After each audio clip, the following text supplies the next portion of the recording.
Shanti, and a very good evening to everybody present here and online.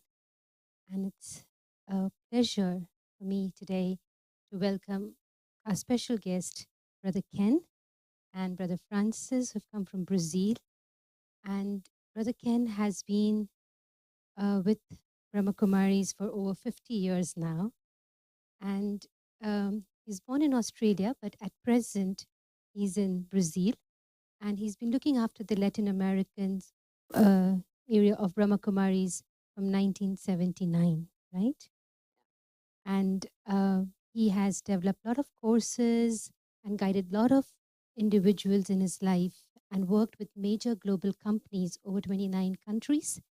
And he's also the recipient of the Personality of the Year award by the Brazilian Association of Training and Development in the year 2009.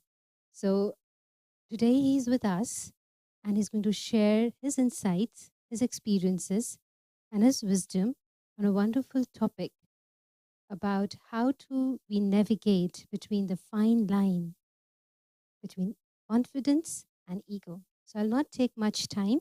I would like Brother Ken to come up and share his wonderful insights with us. Thank you.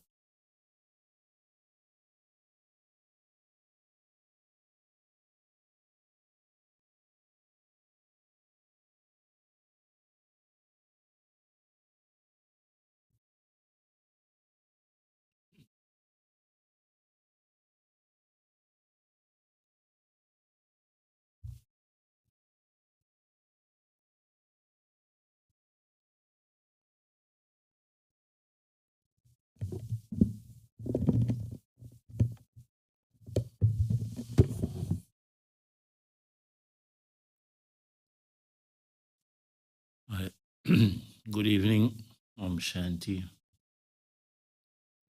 I forgot we have some competition here with the train, right? It's okay. Let's start with some silence.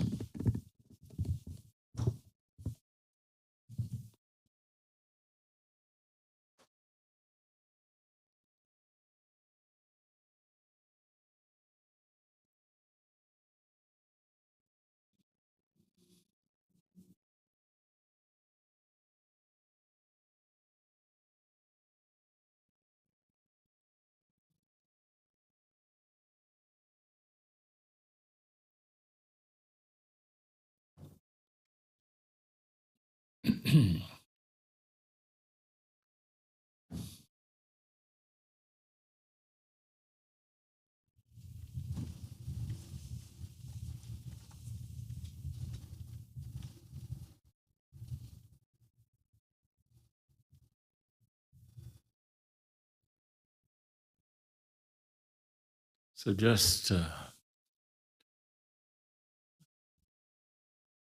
remain peaceful. Let things happen around you.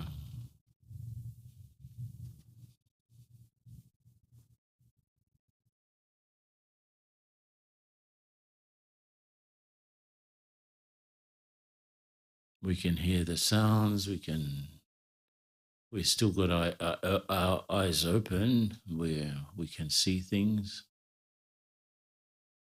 We're aware of our own breathing.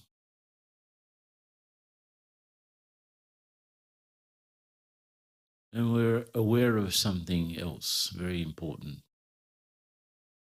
The difference between the inner world, that's me and my thoughts and feelings, and the outer world of events and situations and people and things.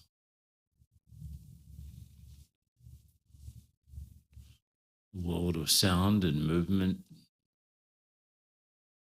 So just become aware of those two very distinct worlds.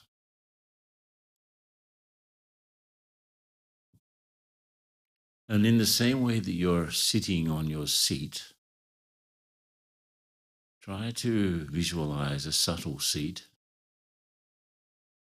behind the eyes, in the middle of the forehead, where you are actually thinking,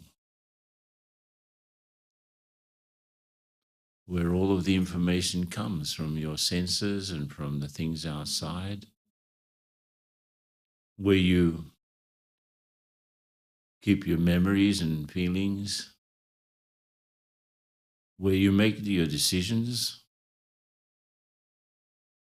So stay mentally seated on that spot. And you start to feel quite, because you're just observing things, you can decelerate your thinking.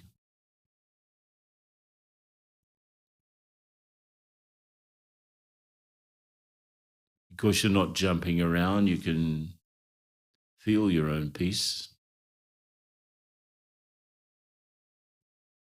Because you don't have any desires at the moment, you feel very content. Because you're not divided internally, you feel strong, more disposed to be loving, caring.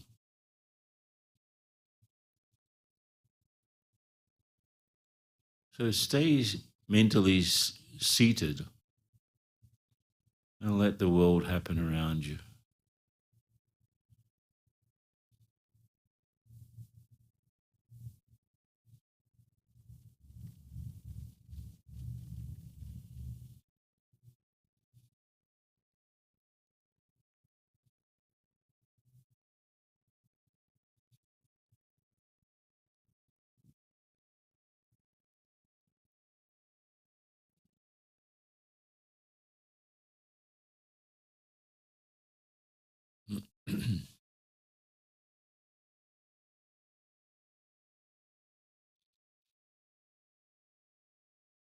Okay.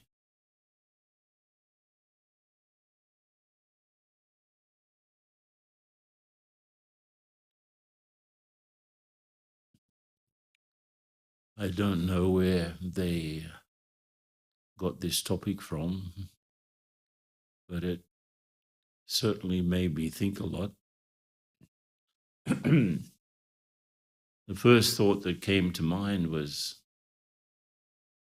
that the main difference between confidence and ego is confidence is not something you are born with, something you develop, you build it.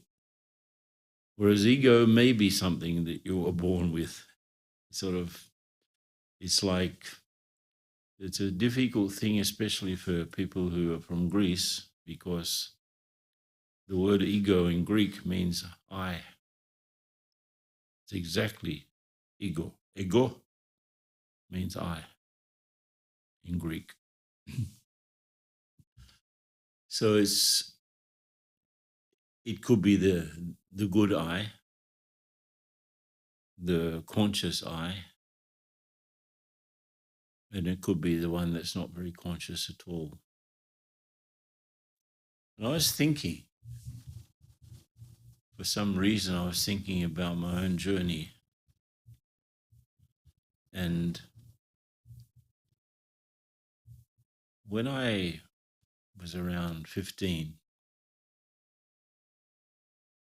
I would say I wasn't particularly confident. My Lockheed mother had an experience of dying for 5 minutes.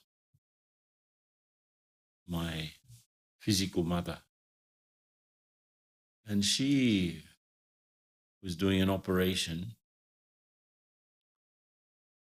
and she needed an urgent blood transfusion because she had a rare type of blood.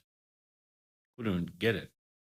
So she started to go into, her body started to shut down. And she died for 4 minutes, more or less. Obviously, she came back to tell the story. She said that she was lying on the operating room, on the table or the bed, whatever. And she felt that she was leaving. She was sort of floating away. So there was some light in the distance. And she was floating, and she said it was the most pleasant experience she'd ever had. Leaving a painful body, leaving the burdens, perhaps, leaving the worries. She was, I would say, someone who worried a lot about everything. And her first husband had been killed in the Second World War. Her brother was killed also. So she was a little bit traumatized. But she said that she was floating away. And she, in that, having died in more or less, she conquered the fear of death. And when she came back, she was telling her children, me included, what happened. And she was saying, I don't die. I left the body. And I realized that the body was just, my vehicle, my machine. She didn't study meditation. She didn't know anything about these things. She was quite a spiritual person, but she was really, not religious at all. And she died and came back to tell what had happened. Now, I was only 15 at the time, very timid. But suddenly I became curious. I mean, what is it that leaves the body? And the body dies, so what is this thing that goes on and can actually, I was wondering, if the eyes are in the body, with what eyes was she seeing her body, Because the eyes were there, right? So how could she see? And that curiosity eventually led me to explore so many things. What is it that dies and what is it that continues? And when she did actually pass away, and then we could use that language, in Brahma Kumaris we say the soul leaves the body. That's what we call death. You don't say someone died.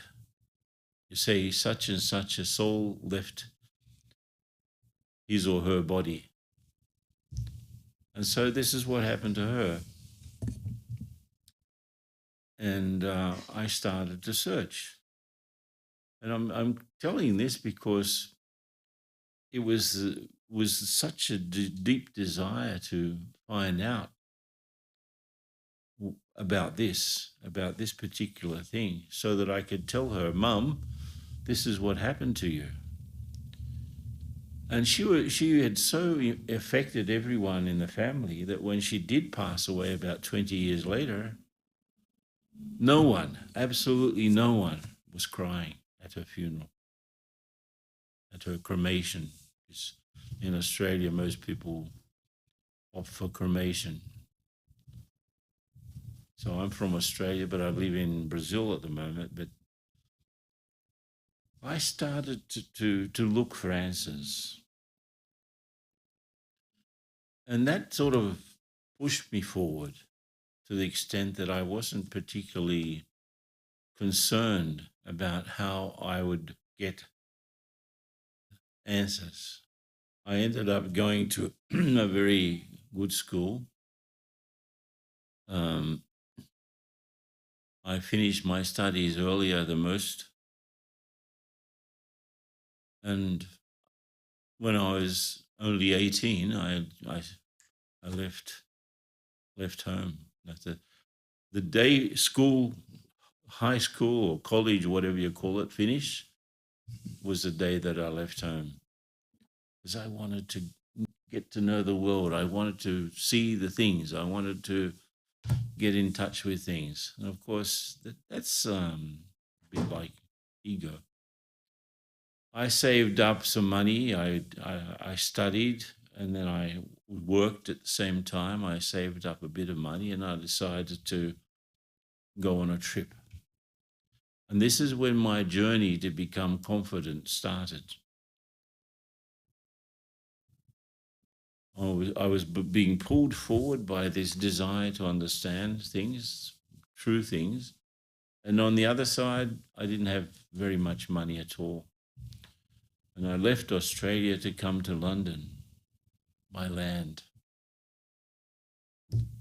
So, of course, you would say, but Australia is an island, right? So, of course, the first bit, I went from Australia, northern Australia, to Timor, which is the closest foreign country to Australia, and then Indonesia, and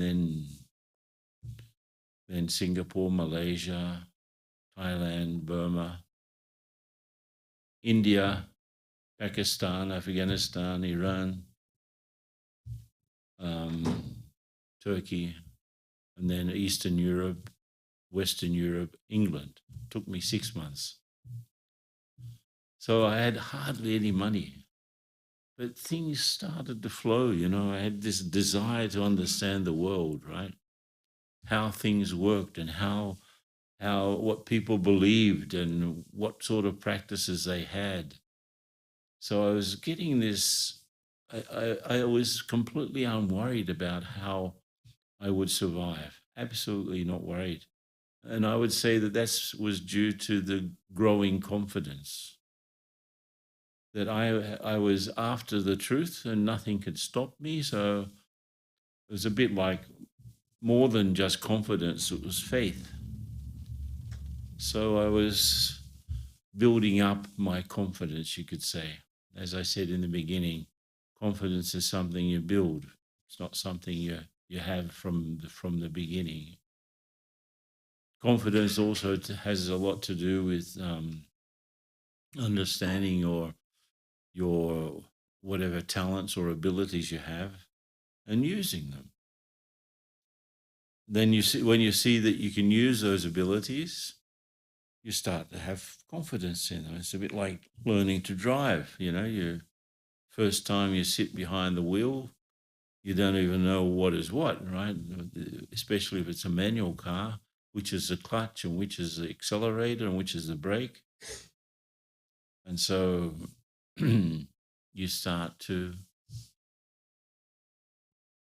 learn how the sequence is, and then pretty soon you do it unconsciously. You change gears, you move ahead, you accelerate, you push the brake, you turn, and so you're learning to drive, and you're having more and more confidence in your ability to drive.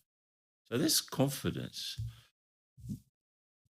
on one side, and as I was saying, as I was by the time I was 22, I already had visited 40 countries. So, and in that time, at the end of that period, I came into contact with the Brahmakumaris. So I'd learnt so many useful things about living and surviving. I was not afraid of anything. So I could see the value of confidence. And then I went back to Australia from England. And when I arrived there, I'd come into contact with Brahma Kumaris. I wanted to start. I help the work that there was a new centre that had just started in Sydney, where I'm from, and so I wanted to help.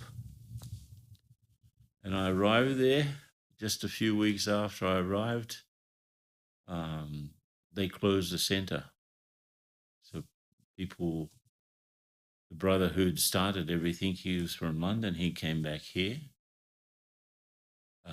There were two Indian sisters there, that one left and then the other left. So there I was. I went back to help, and suddenly, you know, and at that time, I had only been with Brahma Kumaris for 3 months. And there were no teachers, no centers. There was no literature, no books. There were some books, but they were all about Indian things. So I was a little bit lost. But again, I guess what happened was I had to develop things myself. So I had to develop. Imagine that I wrote to the headquarters and I said, I'm going to start a centre because I need to have people around me that can, I need a community to live in. I can't do this by myself. So, and I wrote without asking permission. I guess that was a little bit arrogant, right? But I'm going to do it. So I started a centre in Sydney. This was 4 months after I'd come into contact with Brahma Kumari. So on one side, confidence was probably very, very, major in my life. But it was all about learning how to do things and learning how to, let me tell you very frankly that I thought giving talks like this was the most boring thing in the universe. To sit in front of a group of people and speak, and that this is not the way. So I'd worked as a musician, so my idea of getting out to the public was to do music and musicals and productions, dancing, plays, that sort of thing. So I just did one after the other. So the first year, I guess, was all about musical productions, not lectures and talks and workshops and all of this stuff. That I don't know even how that came into our curriculum. But again, one thing after the other. I didn't know anything about choreography, but let me try, get a few people that know a few things, and let's do something. What about musical songs with everyone singing? What does that look like? How to conduct a sort of how to write and compose and to direct and produce at the same time. So it was all about confidence and confidence and confidence. So I could see that that was important for my life. Then we started another centre after 1 year. We started another centre of Brahma Kumaris in Melbourne. Then we started one in Canberra. We started one in Adelaide. So 4 years, 4 centres. And then the director of Brahma Kumaris asked me if I'd like to go to Brazil. And of course, the confidence by them was so, of course, why not? I didn't think, what am I going to do? I don't speak the language. I don't have any money. It's okay. So I arrive in Brazil without a word of Portuguese and only $200. So that's what confidence was guiding me and pushing me, and everything looked so easy, and nothing major is going to happen. But on the other side, when you start to think of the other side of the coin, because you can have confidence that is completely true and based on understanding and it's beneficial for others. I really experienced that just by doing or sharing what was best in me, inspired people. But on the other side, I could see that there was something very interesting in all of that.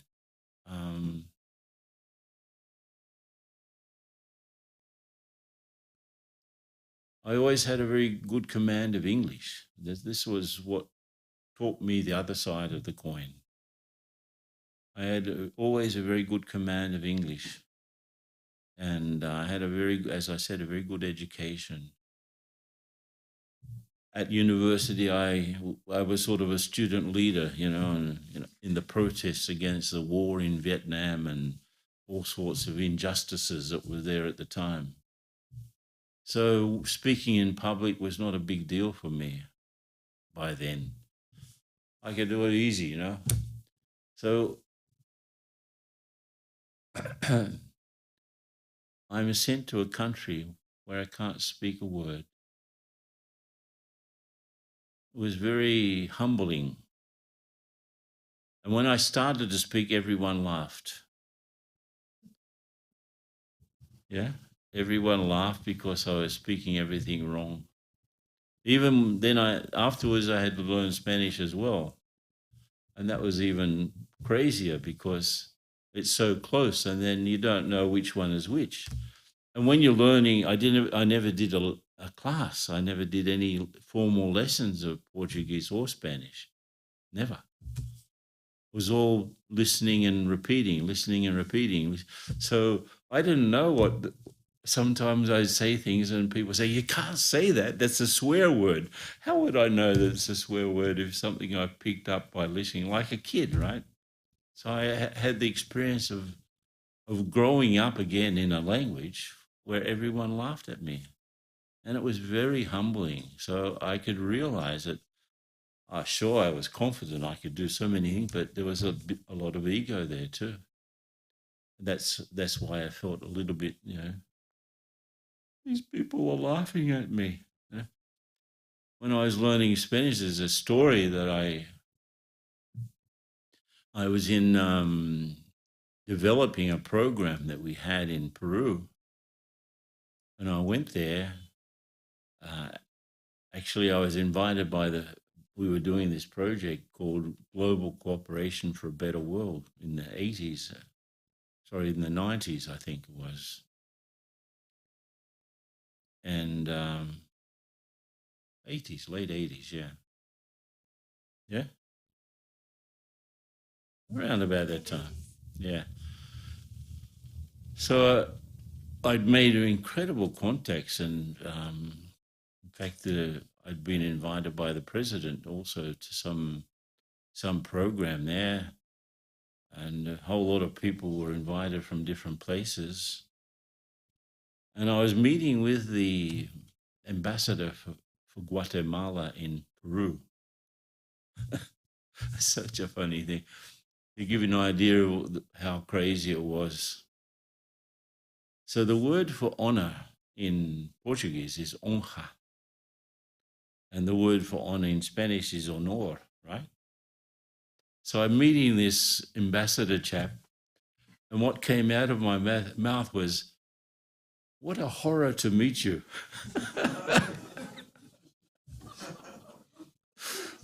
Que horror instead of que honor. What a horror. And of course, everyone's laughing, and I say, "Oh my God, again, people will laugh at me." So going back to this side of the coin, so confidence you can see building up with experience, and I would say very much that, at least in our case, it's very important for us to connect with the divine and don't consider ourselves as the authors of the things that we do. We are just instruments. We are just, I'm connected with some higher power, and that connection is helping me speak. That connection is helping me do things. So I'm just an instrument. At least that's the theory, yeah? But sometimes we forget that. Sometimes we think, oh my God, I'm good,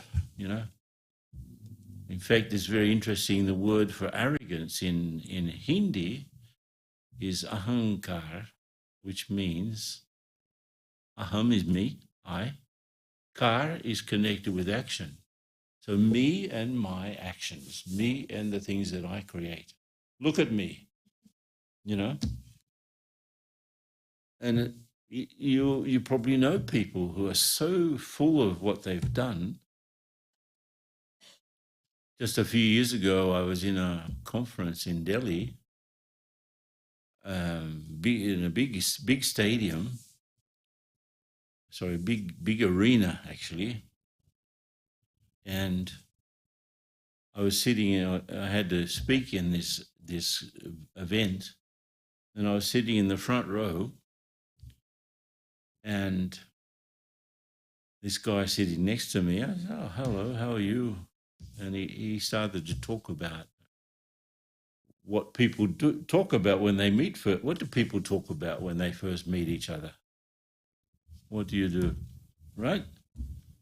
And he started to talk about what he did.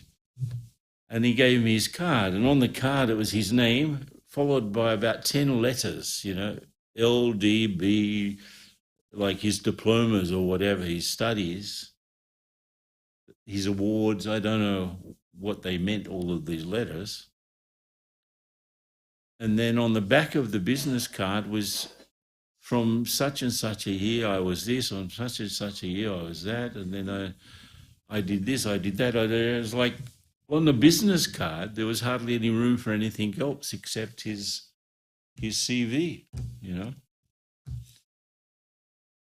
And, the way he talked, the way he saw, I am this person. Look, I am this brilliant person who has done all of these things, and, this is me. But of course, that's not true, is it? I'm not what I do. But that's the illusion that the ego creates. So if confidence is something that we build, we're not born with it. We build it through using our talents and ability. We discover our talents, we use them, and we gain confidence. On the other side, very easily that could become ego. So ego, as I said, it's a tricky word because it just means I. It could be the best I, the best me, the soul, like the true me, the deep me, or it could be this, this accumulation of degrees and experiences, life experiences, and where I've worked and what I did and the positions I have and all of that sort of thing. It's very easily can become that. So egos sort of like the interface between what we are and what we do. You could say like that. And we apparently, and this is, I came to study this later on, we are apparently champions of self-deception. So who am I really and what am I really doing? Very rarely we understand that. It's the way our conversation is all about what we do and not what we are. So we don't ask first off when we meet someone, who are you? Because even if you ask that, they'll say what they do. Oh, I'm the president of such and such a company, or I'm the manager of such and such a thing. I'm I'm an Indian. I'm an American, or I'm a Christian. I'm a Buddhist. But all of those things are adjectives. They are not who or what I really am. So in meditation, we do develop that out very much, but we also forget from time to time. That's where self-deception comes in. The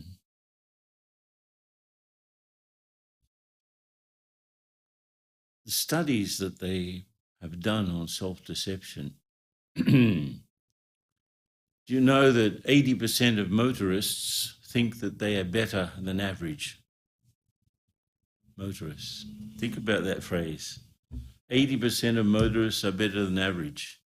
Can you have a number like that? 80% of doctors think that they are better than average doctors. 80% of managers think that they are better than average managers. 80% of teachers think that they are better than average teachers. So it's like somebody must be fooling themselves. And there's a whole area of study.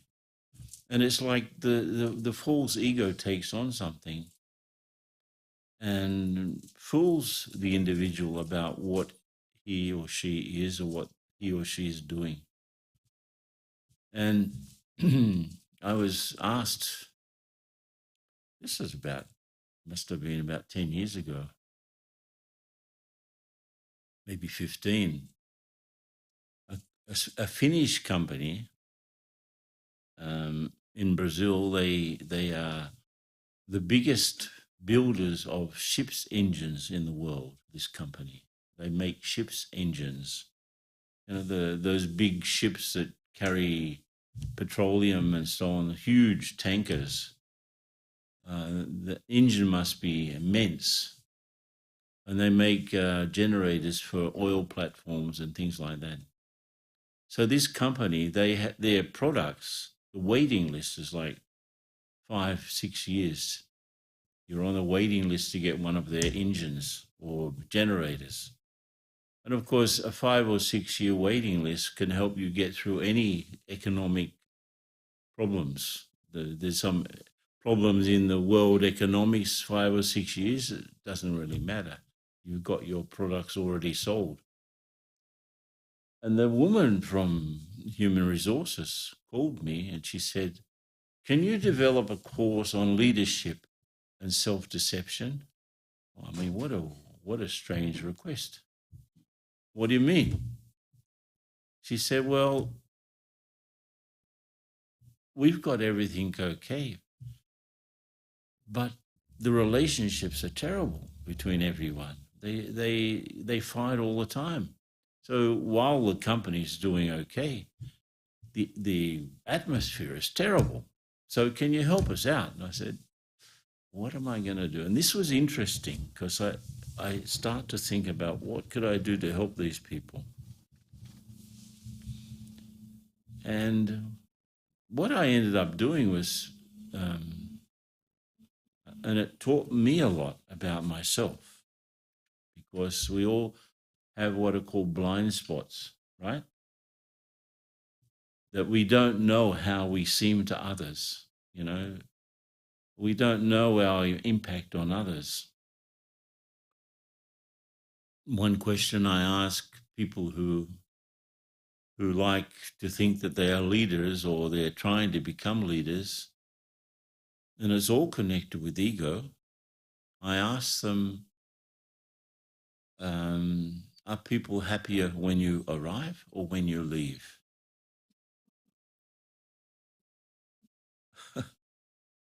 Good question, isn't it?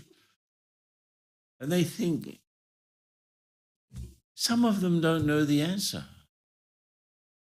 You know, don't you know your impact on other people?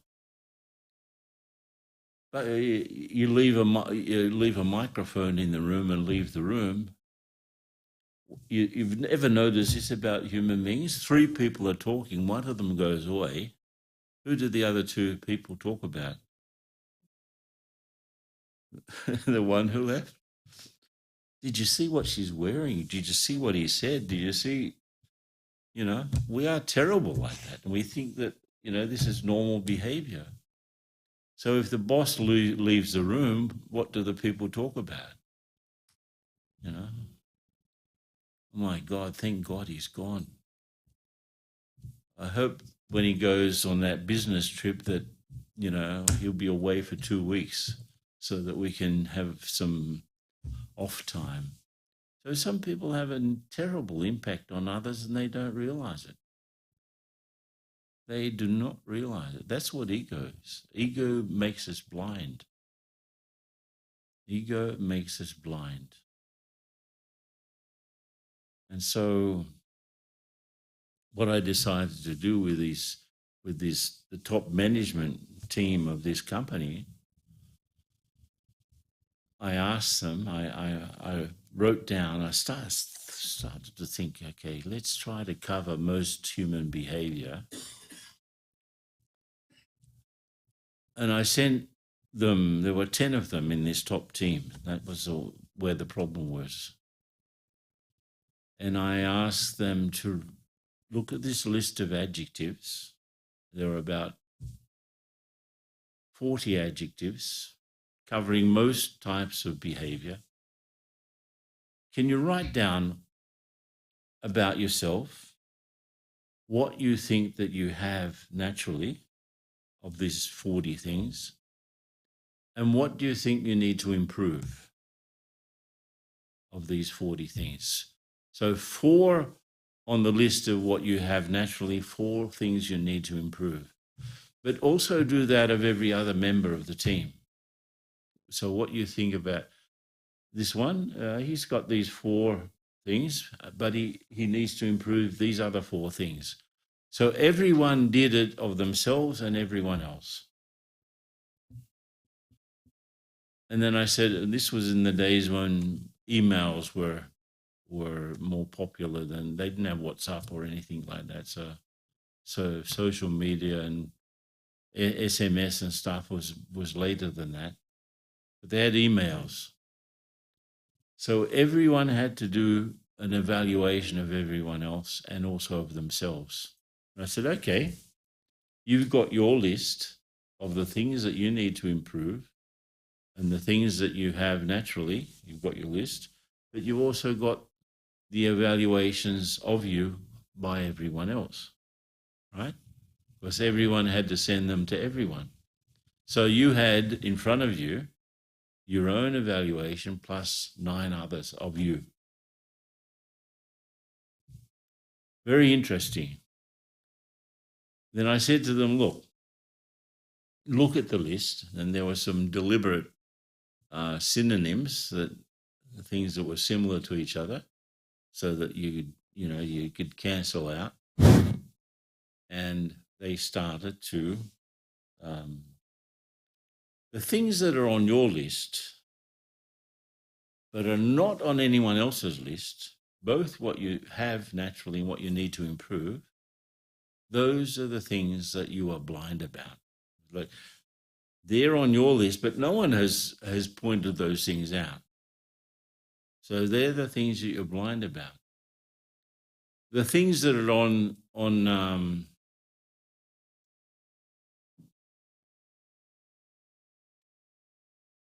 everyone else's list, but not yours, that's the things that you are blind about. You didn't pick it up. You didn't see it. Everyone else can see it, but you didn't see it. And then you look at it, my God, he thinks that of me, you know. I'm the sweetest person in the universe. No one detected my sweetness. No one picked up my caring behavior except me, you know. So you're blind about you're blind about what you see in others, and you're blind about what you see in yourself. What's on your list and everyone else's list, those things, you could say that you are being authentic. That's true. It's real. But not many of the things that people wrote down were on everyone's list and their own. So there's a lot of work to do. And try to do it with people that you live with. What do you think I'm good at? What do you think I need to improve? Then check your list and their list to see what's there. This is what ego does. It makes us blind about ourselves, makes us blind about others' virtues also. When we get stuck if you look at any conflict situation, for sure, ego is involved, right? If you've got a conflict with someone, it's actually a conflict between your ego and their ego. They're sort of, you know.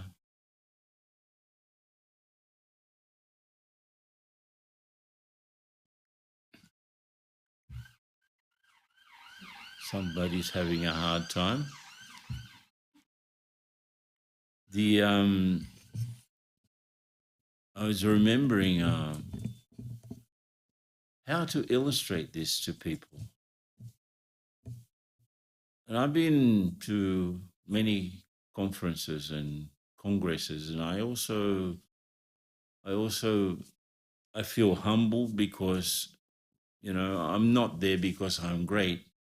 I'm there because I have some special thing to share, not because of anything else. And there was a conference in Brazil about quality and productivity, because I was working in that area for a long time. And I had to give the talk at the end of a 3-day conference, a congress. So mostly engineers, mostly boring topics. What do you think people are like on the last talk on the 3rd day? What's their state of mind? What do you reckon? Yeah, they're tired, right? They want to finish it and get out, you know. They want to get back to their work. And it's not easy to give the last talk in any situation. So I go there just before I had to come on. I thought, oh my God, all of these people, you know, half of them were sleeping, you know. And the guy who was speaking before me, he was speaking in Japanese. With a translation, you can imagine. He's explaining something very technical in Japanese, and people are sitting there. So I thought, what am I going to do? And then that idea came. I went out, and across the road from this auditorium, there was a sort of a fruit vegetable market. So I went to a guy who was selling coconuts. And I said, not the green ones, the hairy ones, right? The brown ones that have a lot of that delicious coconut flesh in them. So I bought one of those. I asked him to make some holes in it, and I drank the water that was in there, the coconut milk. And I walked back into the auditorium. I I'm not going to use my PowerPoint. I'm going to use the coconut. And I said to them,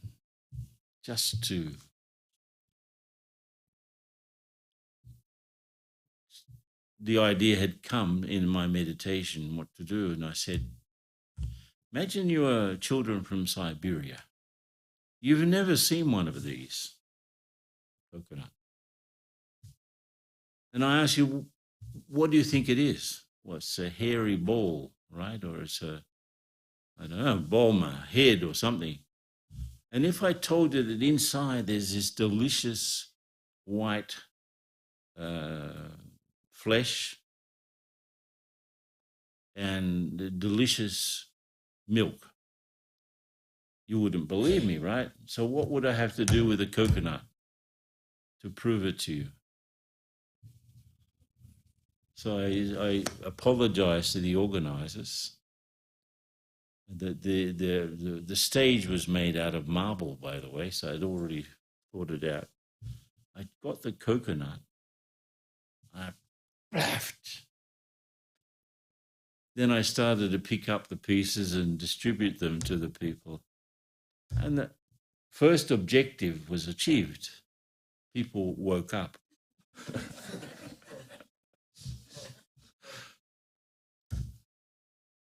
But, you know, I was thinking that we, all of us, and this is probably where we get confused, that our confidence becomes ego. We confuse the shell with the flesh, the white flesh. You can't feed yourself on the shell. You can't eat it. And it's very strong, right? It's very, very hard. So when you're trying to get through to someone, the shell of the ego stops you. You can't get through. But you know that on the other side of that, there's some soft stuff that is nutritious. It's the same with us. I am like a coconut.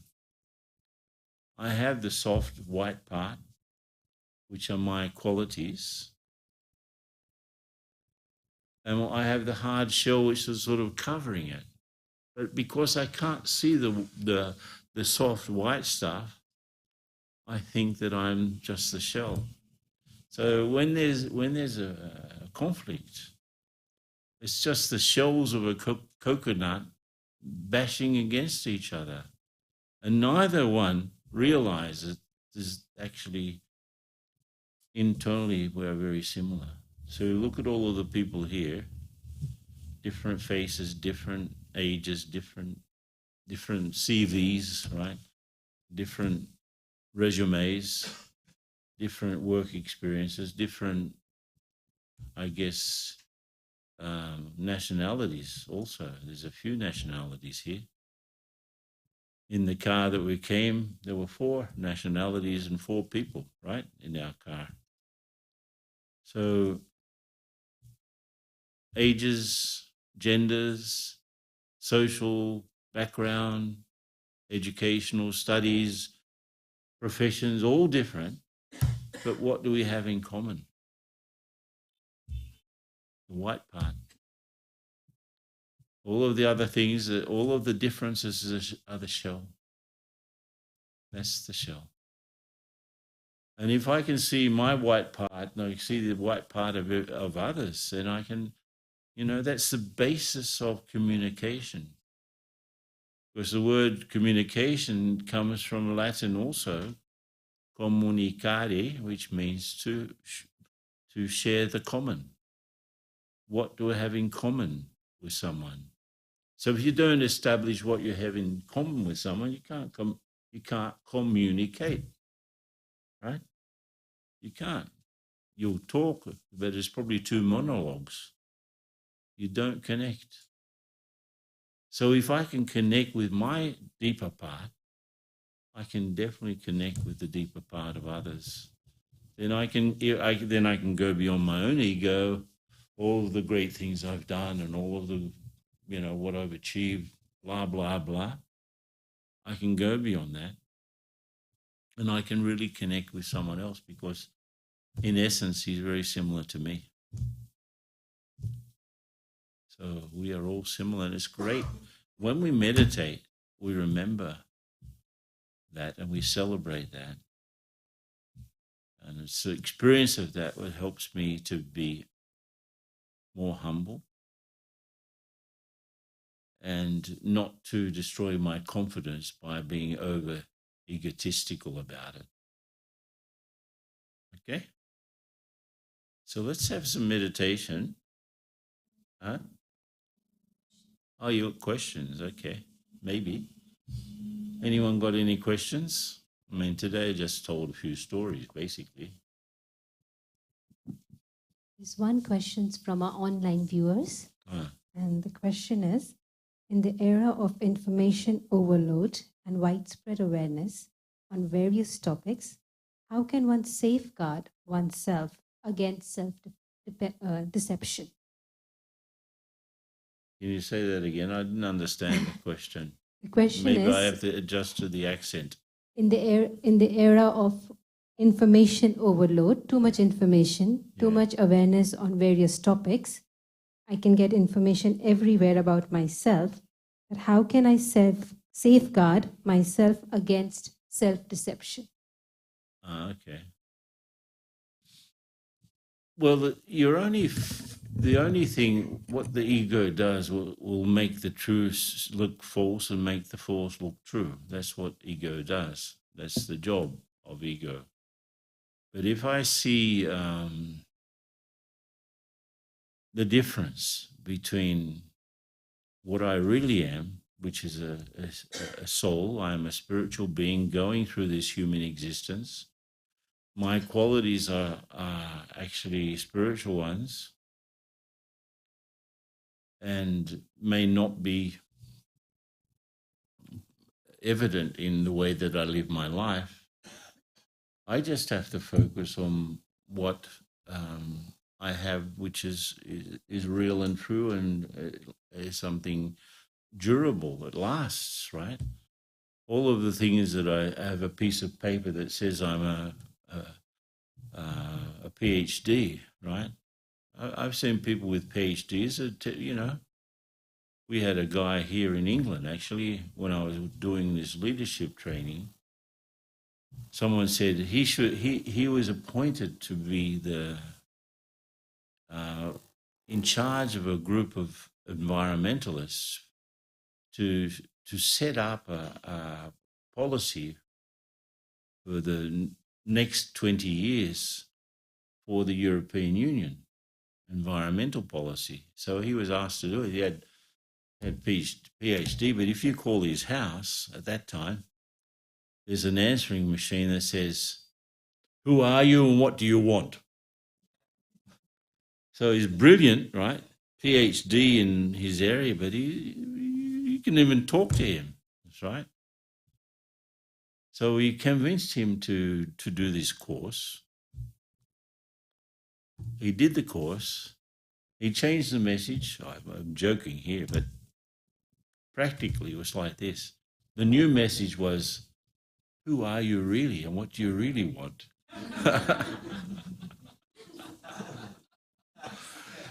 So the answer to this question is separate the real from the unreal. And then if you separate your real from your unreal, which is temporary, it doesn't last, the real is the stuff of us that lasts. Doesn't go away, it's permanent. Even from one birth to the next is still there. The temporary stuff is like, you know, your profession, you can lose your family in a terrible accident. You can lose your own life. And what happens then? People are afraid of dying, not because they actually die, because the soul knows that it doesn't die. It's the ego that is extinct. So fear of death is actually the ego fearing its own extinction, because that's what happens when we die.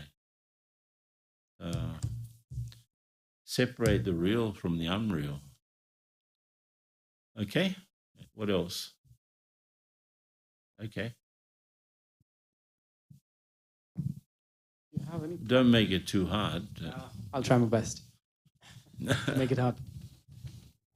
So, do you have any practical tips that anyone can use to separate the real? Do you have any practical tips that anyone can use throughout the day to separate the unreal from the real? What can I do? I think it's a little bit like that exercise we did in the beginning tonight. I have to take a pause, and I should train myself with these pauses from time to time. Today I was with some top managers at Heathrow Airport today. They wanted me to talk about, burnout and overcoming stress and things like that, because you can imagine the sort of a place like Heathrow, it's the busiest airport in the world. There's a flight every 47 seconds, the guy told me. It's a flight every 47 seconds. Can you imagine the craziness and of the logistics? I said, look, train yourself to take 1 minute out of every hour to organize yourself, go to the center of everything and just become a detached observer for 1 minute. Calm down your thinking, just check out for a minute. Ask forgiveness from what's happening around you, that you're going to be away for 1 minute. And in that 1 minute, you'll put yourself together so that the other 59 minutes of the hour are much more smooth, much more powerful, much more useful and productive. And I asked them, everyone here, could you spare 1 minute in an hour? They said yes. So why don't you do it? So that's a practical tip. Take out a minute from each hour to organize your thinking a bit, to go into that state where you're seeing the difference between what you are internally and what's going on around you. Then you'll be more aligned with what's real, because what is true in you connects up with the things that are true around you, instead of what's untrue in you connecting up with the things that are untrue around you, where you get completely lost. So it's much more useful to do like that. They agreed. Let's see if they do it or not. I don't know.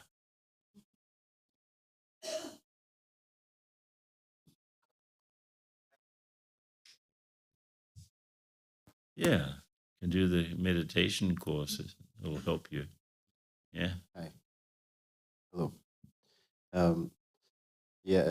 Many things that you were saying made me think about how we always try to focus on what we have in common, that we are the flesh of the coconut, and to sort of ignore our ego or the outside.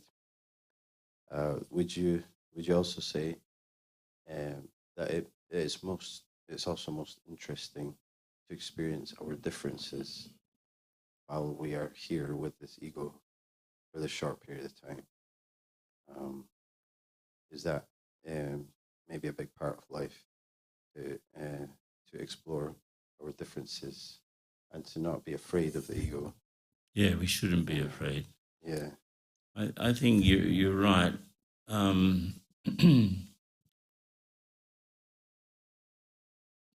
Spiritual people think that they have to destroy their ego. It's not the right tactic. We have to make friends with our ego, because ego in essence is just my agent. There's the inner self, the deeper self, and the world around. The agent, the sort of interface, is the ego. Now, the ego can take over completely. I'm so-and-so, I did this and I did that, and, I'm the best. I'm the best father, I'm the best teacher, I'm the best doctor, I'm the best manager, whatever, can take over. But it also can represent me better. When I say me, I'm talking about the deeper me. So I'm not going to reinvent my coordinates every day. I'm not going to reinvent the fact that I have such and such an age, I have such and such a gender, I have such and such a profession. I'm not going to relearn everything I've ever learned. All of those coordinates are important, so I'm not going to throw it away. But I can make that set of coordinates, which we would call the ego, represent me better, so that through that, through my profession, through my family role, through my social setup, I can be much better used to the world than just being proud of my achievements. So don't kill your ego, make it your friend. Yeah? Yeah? Happy? Okay. So let's have some meditation too.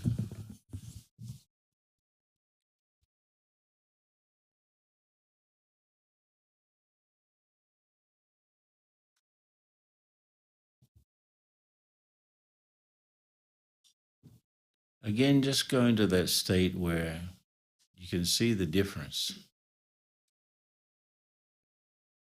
between your inner world and the world around us. You can hear the sounds, you can feel the vibrations of the trains and so on, the cities happening around us. Maybe hear the sounds of the street. You can feel your own breathing. Keep your eyes half open, maybe, unfocused. And then you can see the colors and the shapes. If you're lucky, you can feel your heartbeat.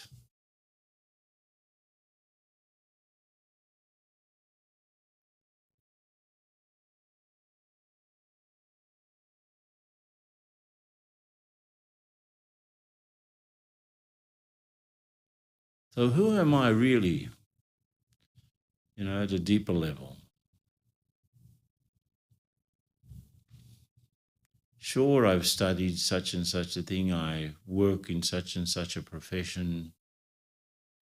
I've been born in such and such a family, in such and such a culture, language, whatever. All of those things are very superficial, relatively speaking. But who am I deeply? I have these coordinates. But who am I deeply? So I'm the spiritual being. If I were not here, the body wouldn't even be alive. I'm the spiritual being going through this human existence, not the human being looking for a spiritual experience.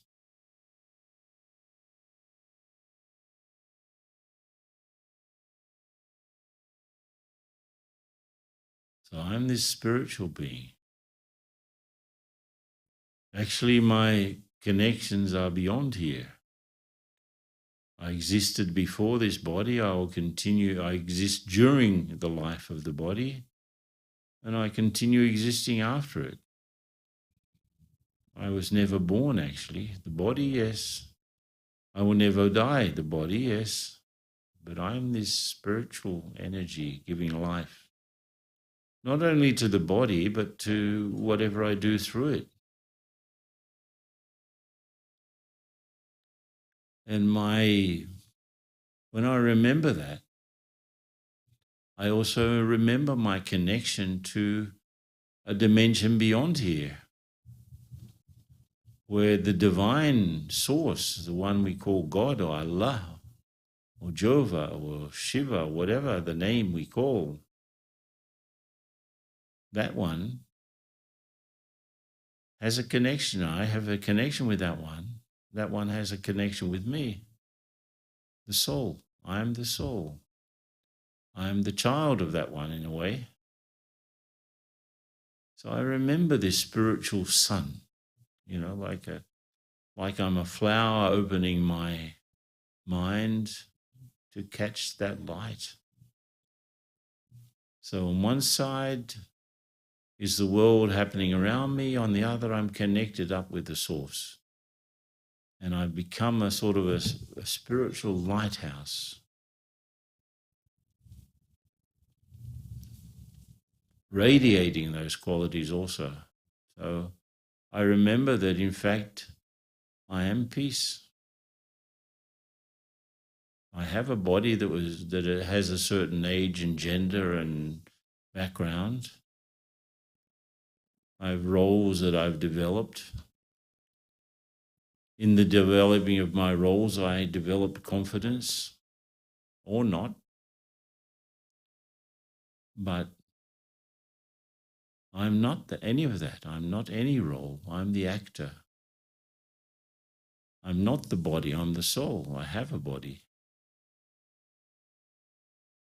I'm not the story that I built up. I'm the protagonist of many stories. So I'm this spiritual being, and so I see myself as that sort of this radiant point of conscious energy shining in the middle of the forehead, connected up with the source, receiving power and light from that side and retransmitting power and light to the world. So I can have that experience. And I know who I really am. And when I know who I really am, I also know who I'm not.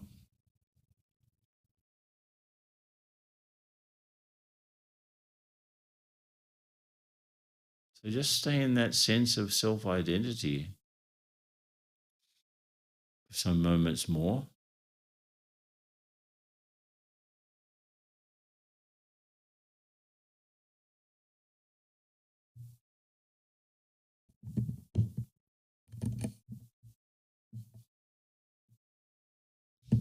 Okay. So I'm sorry if I appear a little bit tired, because I am.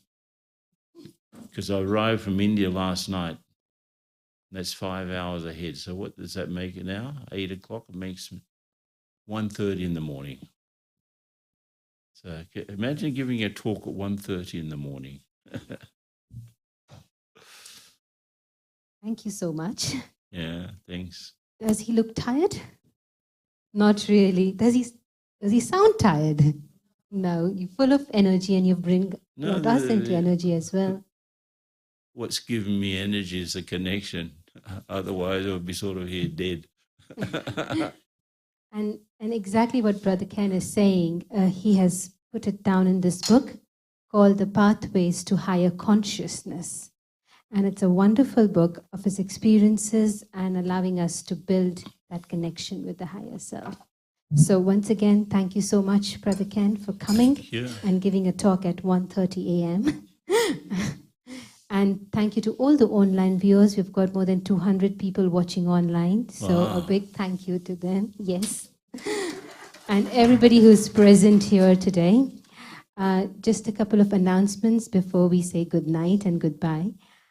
Next Tuesday is a very interesting topic, the topic that Brother Ken touched on, power of pausing. So power of pausing, taking a pause. The power of pausing. Yeah. Very good. Good topic. So same time at 6:45, we'll have that topic. And you're welcome to attend a course on Wednesday and Thursday from 5:30 to 7:30. And the topic will be Emerging Stronger, Learning from Past. How to get over your past, basically. And welcome to join our evening meditation on Mondays and Thursdays from 7 to 7:30, and on Sunday, online meditation at 10 o'clock. So thank you very much.